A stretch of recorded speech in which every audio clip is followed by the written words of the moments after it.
We remember when Dwyane Wade turned to the team during his statue unveiling in the fall. He said, "A house divided does not stand." Well, Dwyane talked about that on his podcast this week, saying, quote, "I stood up there and I said that because the grass isn't always greener. If you don't want to be here and don't like the way things are working here and you don't like it, then don't be here because this is not the organization for that." That quote made the rounds plenty. I think it kind of just confirmed what we thought he was saying during the statue event anyway. But here's the quote that really caught my eye. He says, quote, we were all looking at Pat Riley, like, what's going on over there? Because you're tripping. We're used to iron fists. We don't hear iron fists going on over there."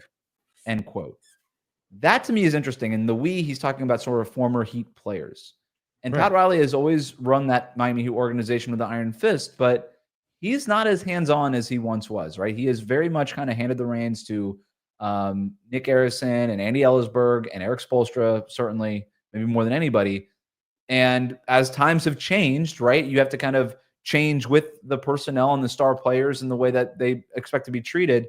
And one of the things that we've known about Jimmy Butler, and that's kind of gotten more widely known and gained traction over the last week, was the fact that he would take private planes and he would stay away from the team hotel at times. And he did get just special treatment that Dwyane Wade says he didn't get, LeBron did not get. Like, those guys did not get that 10 years ago when Eric Spoelstra was basically fresh to the job.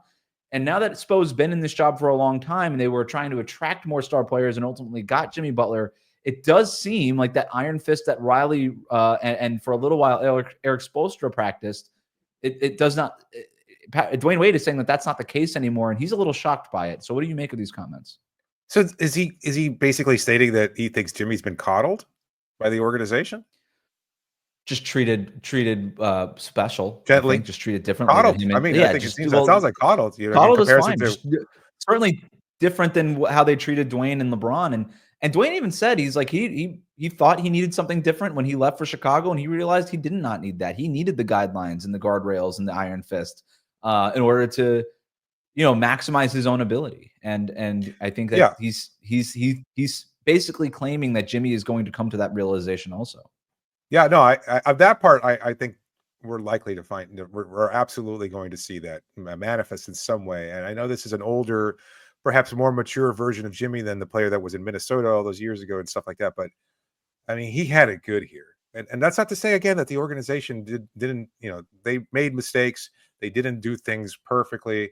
You can even go so far as to say that they didn't do things very well in terms of building around him or trying not to ruffle his feathers as much as they did. But in terms of allowing a lot of the things that happened, of being a place where he was comfortable to be who he is, they treated him like a star.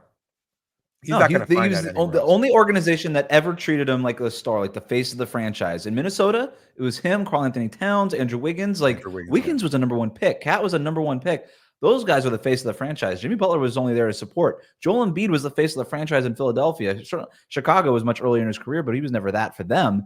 No. This was the first place that made him the face of the franchise. You are the star, and we're going to treat you like the star. Like, star players in today's NBA are accustomed to being treated. Russell Westbrook getting to dictate what's in the vending machines in Oklahoma City, right? Like, that's what the star player gets these days. And that's essentially what Jimmy Butler had here. So he's not going to get that in Milwaukee. He's not going to get that in Phoenix. I don't know who the star is in Phoenix. I imagine it's probably Devin Booker, just because of his long-term tenure. Booker's the face of the franchise. Yeah. So it's not going to work out as well as he thinks it is. To Dwayne's point, the grass is not going to be as green as you might think it is. And so he's going to learn that the hard way, but at least he'll get the green that he wants, even if the grass isn't it. So, what about Dwyane Wade's comments? There was some aimed at Jimmy here, but there was some clearly also aimed at the organization. It's based on these comments. It sounds like he's taking aim on the organization. What happened here? You used to have an iron fist. What happened? We're all wondering what happened. That's directed at the organization and maybe blaming them for letting this slip a little bit. Yeah. But how would that have fixed things? Like, again, we're seeing in Jimmy a player that when they put up the wall, or when they say this far, no further, that's when Jimmy kind of reacts negatively, as we've seen him react over the last few weeks. I don't know that if the iron fist had been there from day one, I don't know, or even over the last few years, I don't know that it would have helped. It seems like it might have just exacerbated things or had them manifest even sooner than they expected them to. So I don't know. I think it's a different. I mean, as much as Jimmy and Dwyane are friends and everything else, I think like they're the generation of players and the expectations are different. Like, you know, even when Dwyane was drafted in 2003, like we're talking about 21 years ago, the league has evolved, and then since then the players and their mentality, not in a bad way, there's no judgment attached to this. It's just the players understand that there are larger stakes here. There's a brand building process that comes with being a part of the NBA, and I don't think that they don't want, they don't respond well to it. Like we've seen this with the players, you know, a lot of the recent players we had an episode recently where a lot of former players were like, you know, you have to have these expectations. You're under contract. You have to live up to the contract. And they were kind of chastising Jimmy for being the way that he has been. And now this is a friend in Dwyane who's basically saying, you know, you are making a mistake here. I'm sure he loves Jimmy and respects what he's doing, but at the same time, I think there's an understanding too that he probably would not have responded well. Like, and to your point though, criticizing the Heat front office, I don't know. I get it. I understand that perspective, but I also think the Heat probably handle it the way that they thought was appropriate in terms of giving him the space to be who he is, and it still wound up biting them in the ass anyway. So I don't know if it necessarily would have made a difference. There had been some whispers. There had been some whispers over the last few years that Heat culture stuff had slipped a little bit, right? And when you consider Jimmy Butler missing some shoot-arounds and not necessarily being punished in the moment, kind of using this to, you know, put papers together and ultimately serve him a 7-game suspension. Maybe that's their way of punishing them in 2025, 2024, 2025. But you had heard whispers that maybe that culture had slipped a little bit. Now, I will say this. Maybe Jimmy Butler's eventual exit paves the way for them to reclaim some of that iron fist culture, right? It won't be what it was under Pat Riley, but it can't be missing shoot-arounds, and it can't be some of the stuff that has happened behind the scenes with Jimmy Butler, I don't think, unless you get another star player. But I think in the short term, at least with the group that you have, I do think that what you need more than what's allowed and not allowed is sort of the buy-in. To go back to Dwyane Wade's stuff, you're either in or you're out. And it just seemed like for so long the Heat had been that. You're either in or you're out. And Jimmy Butler kind of seemed like he was always a little out. Kyle Lowry, never fully in. No. Right? Like there had been some of that. And so it wasn't like you're either in or you're out. Like sometimes you could toe the line these last few years.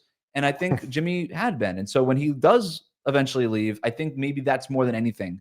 It doesn't have to be so militaristic, but are you into what we're doing or are you out? And if you're in, then you're in.